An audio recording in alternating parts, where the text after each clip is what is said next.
Dirk Kotze from the Department of Political Sciences at the University of South Africa in our Pretoria studios to chat to us about this. Professor Kotze, good to hear from you and welcome to the program. Thank you very much. Good morning. All right, take us back a little bit. Why are these documents so important? Well, I think if we go back to 2009 when it was announced early in 2009 by the NPA, Mkotedi Mpshe, that he's going to withdraw the charges against President Zuma. It was primarily based on the evidence that he said is contained in those spy tapes.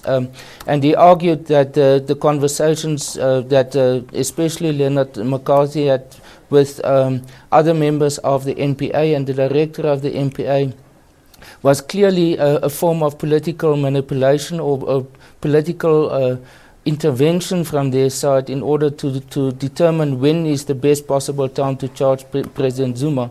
And that, according to him, compromised the charges or the case of the NPA against President Zuma, and for that reason it was withdrawn. Okay. Now that there's no question of whether the tapes should be kept confidential or not, what is the role of the mediator? Well, as we heard, the appeal court in Bloemfontein decided last Friday that they must appoint a senior counsel or senior legal person to determine what can be released and what not.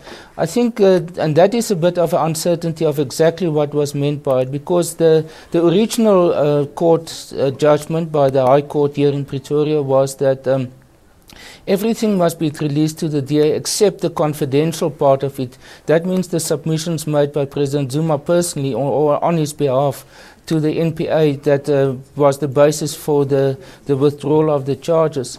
And I think the contested aspect of it is to what extent the spy tapes played or were a part of that confidential submission.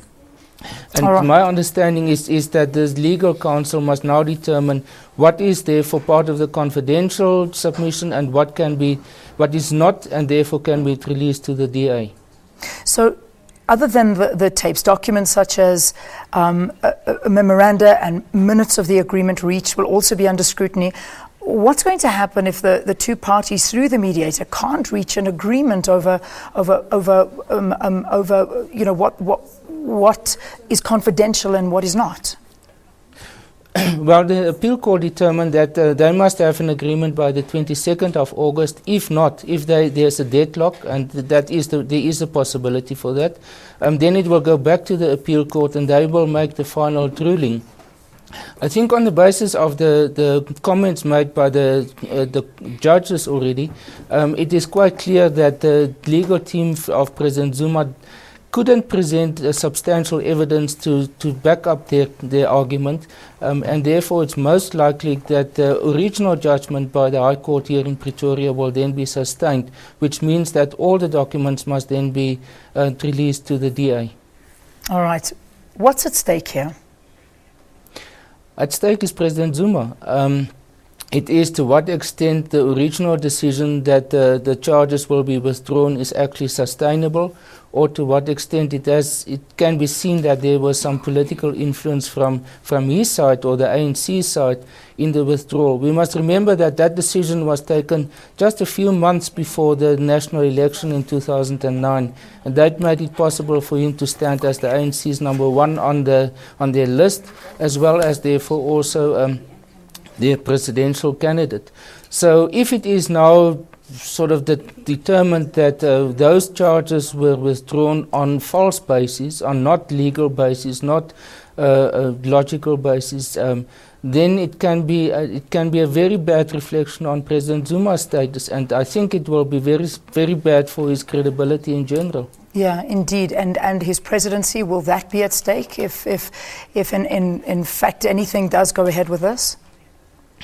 Well, I think not, because he was elected in terms of the constitutional procedures. But what can happen is that can be new pressure, and the DA already indicated that if they have these documents now available, they will most certainly go back to court and ask for a review of this decision to withdraw the charges.